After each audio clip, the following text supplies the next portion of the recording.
Jammu Kashmir national panthers party के chairman Harshdev Singh ने आज एक प्रेस कॉन्फ्रेंस को संबोधित किया, जिसमें उन्होंने डीलिमिटेशन कमीशन की रिपोर्ट को लेकर अपनी प्रतिक्रिया दी।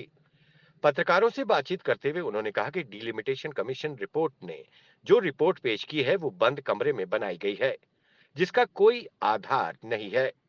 उन्होंने डीलिमिटेशन कमीशन की रिपोर्ट के विभिन्न तथ्यों के बारे में विस्तार से अवगत कराया। Bureau report, JLK media, Jammu. Kashmir में 3 हैं और जम्मू को तकसीम करके इसका कुछ हिस्सा कश्मीर के साथ मिला के इस सरकार ने जम्मू के लोगों के जज्बात के साथ एक बहुत बड़ा धोखा किया है, एक विश्वासघात किया है। कॉमनल लाइन्स पे जम्मू कश्मीर को तकसीम करने की कोशिश की गई है और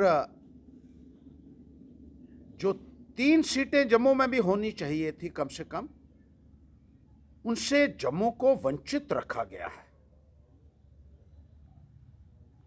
दूसरा, जो रिजर्व सीट्स हैं 16 जम्मू कश्मीर में, जिसमें 9 एसटी की सीटें हैं, 7 एससी की सीटें हैं, 16 में से 13 रिजर्व सीट्स जम्मू को दी गई हैं और पूरे कश्मीर में 47 में से महज 3 ही रिजर्व सीटें हैं।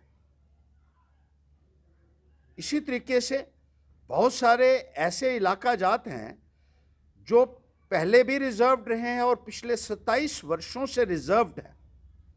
1995 में पहले डिलिमिटेशन हुआ और ये 2022 तक 27 वर्षों से वो रिजर्व्ड कॉन्स्टिट्यूंसीज का हिस्सा रहे हैं। उनको फिर से रिजर्व्ड कॉन्स्टिट्यूंसीज में शामिल करवा दिया गया और जो एक रोटेशन का मकसद होता है रिजर्व्ड सीट्स का, उसको भी वायलेट किया गया है। लोगों में ये धारणा है कि ये रिपोर्ट एसी के बंद कमरों में बैठकर बनाई गई है।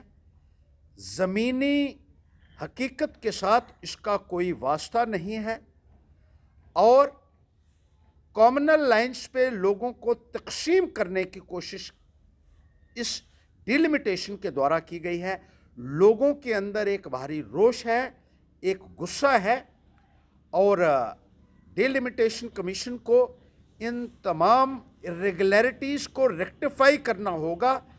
जम्मू और कश्मीर में बराबर की। For more updates, do subscribe our YouTube channel and don't forget to hit the bell notification icon. And if you are watching this video on Facebook, do follow our Facebook page.